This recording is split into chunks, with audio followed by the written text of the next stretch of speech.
Halo semuanya, Assalamualaikum warahmatullahi wabarakatuh. Kembali lagi di channel YouTube aku, Tias Widya Rahayu. Oke, jadi di video kali ini aku mau bahas soal FRP 3K tahun 2023, yang mana pembahasan kali ini akan ada soal manajerial, sosiokultural, dan wawancara di part ke-15 kalau nggak salah ya teman-teman ya.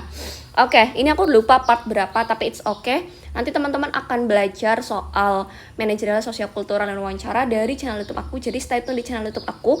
Buat teman-teman yang sudah mampir, jangan lupa subscribe dulu supaya teman-teman gak bakal ketinggalan video-video terbaru dari aku. Dan harapannya teman-teman bisa lulus P3K tahun 2023 di tahun ini dan bisa mendapatkan NIPPK. Oke, kita mulai soal yang pertama. Soal yang pertama, pelanggan Anda ini mengancam akan melaporkan kelalaian Anda pada atasan Anda. Yang akan Anda lakukan itu gimana? Yang A, memberikan penggantian pada pelanggaran tersebut. Kemudian yang B, mencegahnya dan menutupi kesalahan Anda pada atasan. Yang C, meminta maaf dan mengkomunikasikan pada atasan. Kemudian yang D, meminta maaf sebagai bentuk penyesalan. Nah, kira-kira itu bagaimana? Karena di sini intinya pelanggan teman-teman itu mengancam akan melaporkan teman-teman karena kesalahan yang telah dilakukan kepada atasan teman-teman. Nah, untuk mengatasi hal tersebut kira-kira bagaimana? Oke, memberikan penggantian pada pelanggan, sebenarnya penggantian itu boleh. Ya. Kemudian yang B, mencegahnya dan menutupi kesalahan Anda pada atasan. Sebenarnya ini bukan cara mencegah dan menutupi, tapi mungkin bisa dengan cara yang lain. Jadi ini kurang tepat.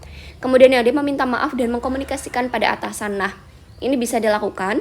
Kemudian yang dia meminta maaf sebagai bentuk penyesalan. Bukan hanya meminta maaf aja, tapi juga perlu untuk dikomunikasikan kepada atasan. Sehingga misal laporan dari pelanggan itu sudah sampai ke atasan, teman-teman itu sudah tahu dan atasan sudah tahu kesalahannya itu sebenarnya bagaimana dan kelalaian apa yang sudah kalian lakukan, atasan itu bisa tahu. Kemudian di sini skor 4 ada di sini ya. Skor 3 ada di A. Teman-teman juga perlu mengganti kira-kira kesalahannya itu seperti apa. Kemudian nanti apakah masih bisa diganti dengan barang yang lain atau dengan uang atau yang lain, itu kira-kira bagaimana. Dan skor 2 meminta maaf sebagai bentuk penyesalan. Skor 1 mencegahnya dan menutupi kesalahan Anda pada atasan. Seperti itu. Oke. Kira-kira seperti itu ya teman-teman ya. Buat teman-teman yang mau ikut bimbel bisa langsung hubungi WhatsApp aku di sini. Oke, kita lanjut ke soal nomor 2. Nah, di sini soal nomor 2. Di kantor saya ini terkenal sebagai karyawan yang sering memberikan bantuan terhadap sesama rekan kerja dalam berbagai permasalahan yang mereka hadapi. Biasanya hal apa yang akan Anda lakukan saat rekan kerja Anda membutuhkan bantuan Anda? Yang A, saya akan membantu mereka, akan tetapi biasanya saya akan selesaikan dulu permasalahan saya, baru setelah itu membantu dengan ikhlas. Oke, ada kata ikhlas tuh. Kemudian yang B, saya bertanya dahulu. Jika saya mampu, saya akan membantu tentunya terlebih dahulu mengerjakan pekerjaan saya. Oke. Kemudian yang C, saya akan langsung membantu sesuai dengan kemampuan saya, dengan begitu dapat meringankan beban mereka. Oke. Kemudian yang D, saya bertanya dahulu mengenai permasalahan yang sedang mereka hadapi. Jika memungkinkan, saya akan membantunya. Oke. Kira-kira kalau misal teman-teman itu dikenal sering memberikan bantuan kepada rekan kerja dalam berbagai permasalahan yang mereka hadapi, biasanya hal apa yang akan teman-teman lakukan saat rekan kerja Anda membutuhkan bantuan teman-teman dalam suatu permasalahan ya, berbagai permasalahan. Jadi bukan suatu permasalahan saja, tapi berbagai permasalahan yang mereka hadapi. Oke, yang pertama teman-teman itu membantu mereka, tetapi selesaikan dulu permasalahan saya dulu, baru setelah itu membantu dengan ikhlas permasalahan mereka. Oke. Karena ada kata-kata ikhlas, ini bisa jadi prioritas. Kemudian yang kedua, saya bertanya dahulu. Jika saya mampu, saya akan membantunya terlebih dahulu mengerjakan pekerjaan saya. Oke. Kemudian saya akan langsung memberikan bantuan sesuai dengan kemampuan saya. Dengan begitu, dapat meringankan beban mereka. Kemudian yang D, bertanya dahulu mengenai permasalahan yang mereka hadapi. Oke, jadi skor 4 itu ada di A. Karena ada kata-kata ikhlas, itu mereka merupakan suatu kunci untuk bisa mendapatkan skor tertinggi. Kemudian teman-teman juga perlu untuk bertanya dahulu, kira-kira kita bisa nggak membantu permasalahan mereka. Jadi jangan kita langsung membantu, siapa tahu malah kita nggak tahu akar dari permasalahan itu bagaimana dan solusinya bagaimana. Kemudian skor yang kedua ada di C, memberikan bantuan sesuai dengan kemampuan kita. Dengan begitu bisa meringankan beban mereka. Iya benar. Kemudian yang D itu skornya 1 karena Kita ini bertanya dahulu mengenai permasalahan yang mereka hadapi. Jika memungkinkan saya akan membantu. Oke, benar. Jadi ini merupakan jawaban skor 4 ada di A ya. Untuk bisa mendapatkan skor 4, teman-teman harus perhatikan kata kuncinya. Next, soal nomor 3. Soal nomor 3, suatu hari Anda ditugaskan untuk melaksanakan dinas luar ke suatu desa adat. Di desa tersebut Anda dijamu dengan makanan yang dalam agama Anda, makanan tersebut dilarang untuk dimakan. Kemudian bagaimana sih sikap kita? Yang A tidak memakan makanan tersebut dan memberikan arahan agar mereka juga tidak memakannya karena dilarang oleh agama. Nah, ini bagus. Kemudian yang B tidak memakannya dan menanyakan manfaat makanan tersebut bagi kesehatan itu apa? Oke, boleh. Kemudian yang C memakan sedikit makanan tersebut untuk menghormati. Jangan, karena yang sudah tahu dilarang di agama kita berarti tidak boleh. Kemudian yang D tidak memakan makanan tersebut dan menanyakan hal lain tentang adat dan kebudayaan di desa tersebut agar lebih memahami kebiasaan-kebiasaan mereka. Nah, ini boleh. Jadi, kalau memang di situ itu dilarang, berarti kita tidak boleh memakannya. Berarti yang memakannya itu skornya 1. Nah, semuanya A, B, dan D itu tidak memakannya. Berarti kita lihat skor kedua itu di mana. Ya.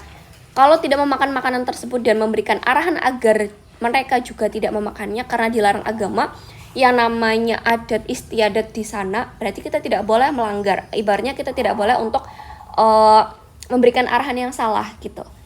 Ibaratnya di desa tersebut adat di sana itu sudah menjadi kebiasaan, berarti ya biarlah. Ini skornya 2, ya. Kemudian yang B tidak memakannya dan menanyakan manfaat makanan tersebut bagi kesehatan, skornya 3. Dan skor keempat adalah kita harus tahu kebudayaan di desa tersebut itu supaya kita tahu kebiasaan-kebiasaannya seperti ini. Ya, jadi skor 4 ada di D. Kita tidak memakan makanan tersebut dan kita tanyakan sebagai adat dan kebudayaan di sana, kira-kira kebiasaannya itu apa aja selain makan makanan seperti ini, kayak gitu. Oke, ada yang mau ditanyakan? Kalau misal ada ditanyakan, silahkan tulis aja di kolom komentar. Kalau misal tidak, kita lanjut soal berikutnya. Nah, soal berikutnya, saya adalah warga baru di lingkungan ini. Ada tradisi setiap tetangga baru harus membagikan makanan khas daerahnya. Apa yang akan kamu lakukan? Yang A memberikan makanan hanya kepada tetangga dekat saja. Yang B membagi-bagikan makanan kepada seluruh anggota kompleks tersebut. Nah, ini berarti adil. Kemudian yang C tidak mengikuti tradisi itu. Jangan. Yang namanya tradisi di setiap tetangga baru harus dilakukan, berarti kita harus mengikutinya. Kemudian yang D menolaknya karena tidak memiliki makanan khas daerah. Jangan. Ya, berarti skor tertinggi apa? Ada di B. Kita membagi-bagikan makanan tersebut kepada seluruh anggota kompleks tersebut. Kemudian kalau misal semua kompleks kita kewalahan, berarti boleh yang tetangga dekat saja. Ya, kemudian menolaknya skornya 2 dan tidak mengikuti skornya 1. Begitu ya teman-teman ya. Intinya apa yang ada di sana harus diikuti. Apa yang menjadi kebiasaan di sana berarti harus diikuti. Kalau misal melanggar kebudayaan dan agama kita, berarti kita tolak, tapi kita tetap menghargai adat istiadat di sana. Oke, lanjut soal berikutnya. Nah, soal berikutnya, suatu hari Anda sedang makan siang bersama rekan kerja di sebuah rumah makan. Kemudian datang seorang anak gelandangan yang mengatakan bahwa ia lapar sehingga meminta uang atau sisa makanan. Bagaimana sikapnya teman-teman? Yang A membelikannya makanan, oke bagus. Yang B memberikan sisa makanan dan mengajak rekan kerja untuk berbuat hal yang sama. Kalau bisa sih jangan dikasih sisa ya, kasihan ya. Kemudian yang C memberikan dia uang lalu menyuruhnya dia pergi. Oke, boleh saja. Kemudian soal yang jawaban yang D memberikan sisa makanan kepadanya sebagaimana yang diminta. Kalau misal bisa jangan diberikan sisa. Yang utama adalah kita membelikannya makanan. Ini skornya 4. Kemudian memberikan uang skornya 3. Memberikan sisa makanan skornya 2. Dan mengajaknya ini skornya 2 yang di sini, ini skornya 1 yang D. Begitu. Oke, jadi kalau misal ada anak gelandangan ya, dia kelaparan, berarti yang utama adalah kita belikan makan. Ya, kalau misal kita tidak bisa berikan makan, berikan dia uang. Ya, supaya dia langsung segera membeli makanan. Kemudian, kalau kita tidak bisa membelikan makanan, tidak bisa memberikan uang, kita berikan sisa makanan kita yang masih utuh. Dan mengajak rekan kerja yang lain juga melakukan hal yang sama. Kemudian memberikan sisa makanan kepada yang diminta, itu menjadi skor terendah, skornya 1. Next. Oke, soal berikutnya. Kalau misal ada suatu pertanyaan yang panjang seperti ini, kita bisa baca 2 kalimat terakhir. Nah, sebenarnya yang dimaksudkan untuk mengundang wisata dari berbagai negara, agama dan kebudayaan supaya mau berkunjung, kita harus menyediakan fasilitas yang memang paling dibutuhkan oleh masing-masing agama. Contohnya Islam. Mereka pasti memikirkan makanan dan tempat beribadah yang memadai di wisata tersebut. Ya, benar. Bukan mengganti seluruh kebiasaan di sana menjadi bernuansa. Bagaimana pandangan Anda? Yang A, tidak ada masalah dengan sebutan wisata halal bagi saya pribadi. Oke. Kemudian yang B, harusnya pemerintah langsung memfasilitasi tempat untuk beribadah mereka di lingkungan wisata tersebut. Oke. Yang C, jika saya menjadi masyarakat di wisata tersebut, saya akan toleransi dan menyediakan fasilitas ibadah bagi umat Islam. Oke. Kemudian yang D, harusnya pemerintah mendiskusikan masalah ini dengan masyarakat sekitar tempat wisata untuk mencari solusi yang tepat atas permasalahan tersebut. Intinya itu pemakaian kata atau julukan wisata halal itu membuat banyak kita berkiraan berarti selama ini wisatanya itu haram. Ya, padahal tidak. Kalau misal itu agama wisatanya mayoritas candi itu ya, candi itu kan biasanya lebih ke Buddha gitu kan. Nah, berarti kita harus juga menyediakan fasilitas tempat beribadah di lingkungan tersebut dan kita juga toleransi. Jadi jawabannya yang C, itu skornya 4. Yang B skornya 3. Kemudian yang D skornya 2 dan A skornya 1. Jadi meskipun itu tempat wisatanya mayoritas untuk Buddha atau agama non-Is, tapi kita juga perlu menyediakan tempat beribadah untuk teman-teman yang muslim yang sedang berkunjung di wisata tersebut. Jadi kita sama-sama toleransi dan menghargai agama yang ada di Indonesia. Begitu teman-teman. Next. Soal berikutnya. Kita hidup di negara yang memiliki ragam kepercayaan, budaya dan adat istiadat yang berbeda-beda. Di perusahaan Anda sendiri terdiri dari orang-orang yang berbeda latar belakang. Banyak karyawan muslim yang mengeluhkan sulit beribadah karena ketersediaan tempat atau pada jam untuk beribadah mereka harus tetap bekerja. Sikap kita itu gimana? Yang A, memberikan kebijakan yang bersifat toleransi kepada karyawan. Oke, ini bagus. Kemudian yang B, akan memfasilitasi tempat untuk beribadah mereka di lingkungan perusahaan. Oke.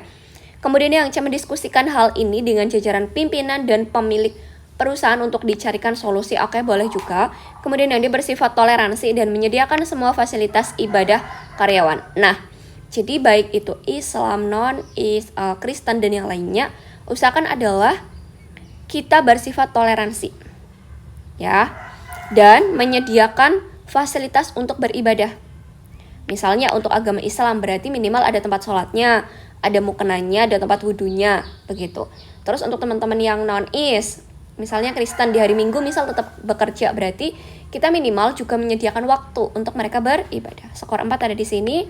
Skor 3 ada di A, memberikan kebijakan yang bersifat toleransi kepada karyawan.